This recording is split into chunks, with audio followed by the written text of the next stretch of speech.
Ngibulisa obaba ngifundisi bengameli omama bonke amavolontiya amathekani imayeli bantwana abancane babekhona ngaphakathi. Amen. Abavangeli babekhona. Ngiyanibulisa bazalwane. Amen.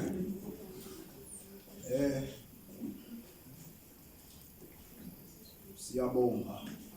Awu yakamphisa babojana. Ukuthi nathi namhlanje uNkulunkulu uthume wena ukuthi ithumathi.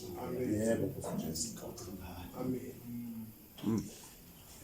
Bazali bami ningangi into engizayixoxa. Hawu akukuningi. Into eyenza ukuthi into zami zingabiningi ezasixoxa. Hawu ukuthi izwi lami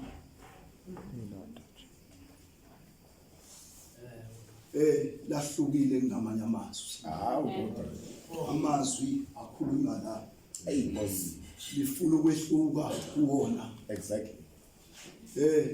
Uma ubheka kuleli lizwe ngalesikhathi esho lamazwi ethi Eloi Eloi uNkulunkulu wami, Jehova uNkulunkulu wami ngishiyelana. Kube mnyama ezweni. Yona lento eyenza ngithe lami lifuna ukwehluka. Madoda ayingakhumbula njalo Dakamkhize. Uma wena usinika amazwi, haleluya, ubanikoza kwethu kuyakhanya kubona. Uthabaqoqe bona ekukhanyeni. Uyabonakala mntakamhlophe la nikhuluma khona, kodwa mayesezathi Eloi Eloi lamasathi uNkulunkulu wami ungishiyelani kwabamnyama ezweni.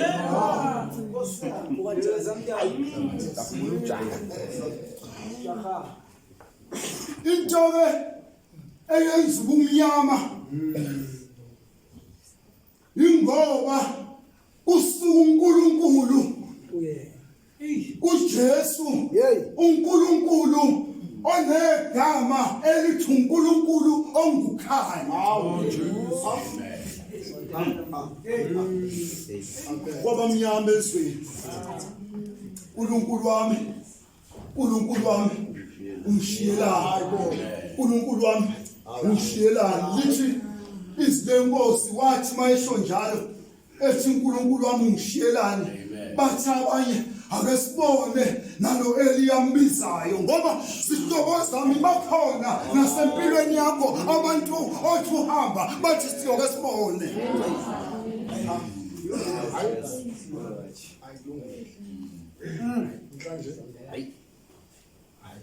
Uma yehla nayo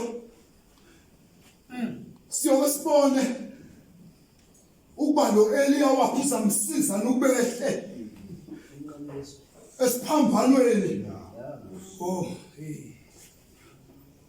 Wehla sihlobo zami naye umbhali ayibonga ubengaqali nokushiwa futhi uJesu.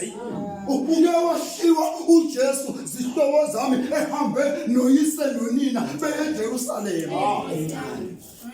Wafika wasala khona, kodwa Eloi lama sabathana uNkulunkulu wami ungishiyelani. Futhi ukusala kwakhe eJerusalem akwenzanga ukuthi athi uNkulunkulu wami ungishiyelani. Obube sale ebantwini nje abafana nabantu. Ayingeke uma isesele lithi iBhayibheli engilifundayo bahamba isikhathi esingangosuku bengaboni ukuthi uJesu angisekho bahamba sihlobo zami lithi iBhayibheli bathi uma beqeda usuku babona ukuthi akasekho baphenduka babheka babuzana ukuthi hayi bomuphi kwathi omunye mhlambe ukudaba abangemuva ayibonge igama lenkosi uNkulunkulu wami ngishiyelana akakali ukushiya uma becabanga ukuthi uJesu cishuke esixukwini lento yokucabanga ukuthi uJesu uke esixukwini iveza ukuthi kukhona abantu abacabanga ukuthi uJesu uya la khona iningi uma ngabe ibandla lincane ababoni ukuthi uJesu akasekho noma webazalwa ababoni ukuthi uJesu uyaba khona uma ibandla lincane noma abazalwane bangavuma ingoma ivumeke kodwa ababoni uma ingasekho uJesu awu madoda ngeke liyaba khona ibandla uNkulunkulu wami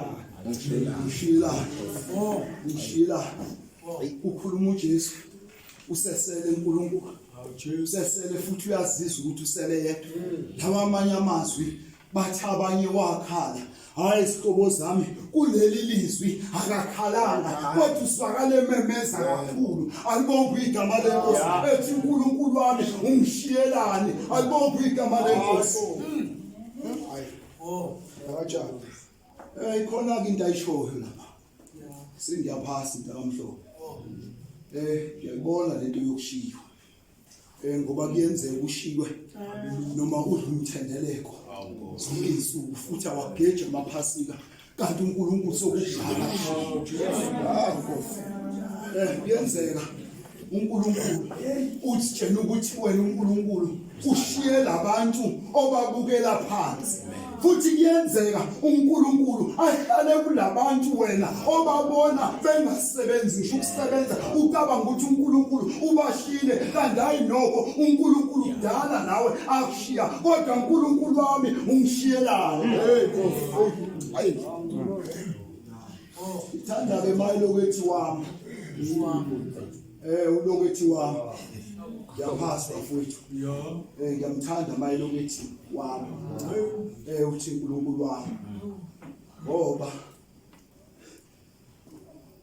nalesikhathi